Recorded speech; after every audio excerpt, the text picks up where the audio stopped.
રાજ્યના સરકારી કર્મચારીઓ માટે એક મહત્વના સમાચાર સામે આવ્યા છે। પાંચમા પગાર પંચ હેઠળ કર્મચારીઓના મોંઘવારી ભથ્થામાં વધારો કરવામાં આવ્યો છે। રાજ્ય સરકારના લાખો કર્મચારીઓ માટે એક મોટા અને આનંદના સમાચાર સામે આવ્યા છે। ગુજરાત સરકારે કર્મચારીઓના મોંઘવારી ભથ્થામાં વધારો કરવાની જાહેરાત કરી દીધી છે।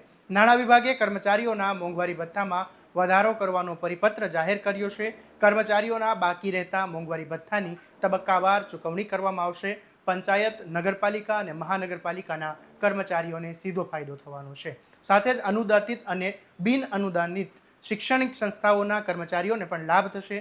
આ મોંઘવારી ભથ્થું એટલે કે ડીએ શું છે તો તમને જણાવી દઈએ કે મોંઘવારી ભથ્થું એ રકમ છે જે સરકારી કર્મચારીઓને અને પેન્શનરોને મોંઘવારી વધવા છતાં તેમનું જીવન ધોરણ સારી રીતે જાળવી રાખવા માટે સરકાર તરફથી આપવામાં આવે છે।